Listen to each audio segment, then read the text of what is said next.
I've never been involved in a project this large before.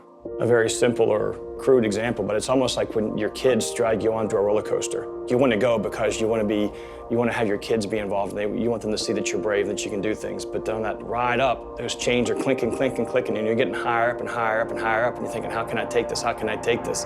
And you're reaching that crest, and then when you start going down, you realize, oh, this is what it's all about. And so it's kind of like the same way for me. I'm apprehensive, I'm trusting, I have faith, but I'm also human. So the whole process of the giving and where's it going to come from and how will we be affected, and once we get to that crest and we start coming back down thinking, wow, I'm glad I got on it to see what the ride was going to be like and to see what God can do with it.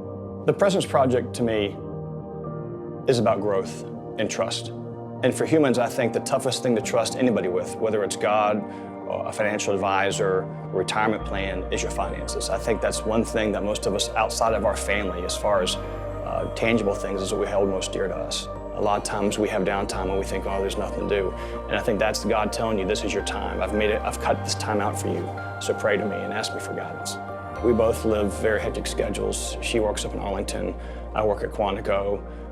We have 3 kids in the house going 3 different directions. So for us, it's not that stereotypical, let's have prayer time, let's go down in the basement or find our prayer closet and thing. It's communicating to each other that we need to make sure that we find that time in our lives, whether it's 5 minutes at work, whether it's 20 minutes before we get up, when we first get up in the morning, or whether it's when we go to bed. We've, over time, realized the importance of prayer, both in Thanksgiving and in times of trouble, or in times of sacrifice, when you're being pressed on to be committed to something and sacrifice. But if you look at the human body, the only way your human body grows is you stretch it, you work it out, you work hard, you have pains, and so forth, and your muscles begin to grow. Distance runners just don't wake up one day and start running marathons. And I think that's the same way in your faith, is that you have to make sacrifices. I mean, when you read your Bible, you have to make sacrifice. I'm going to set aside this much time before my day, or during my day, or after my day to read. I'm going to have to spend this much time not doing something so I can pray. I have to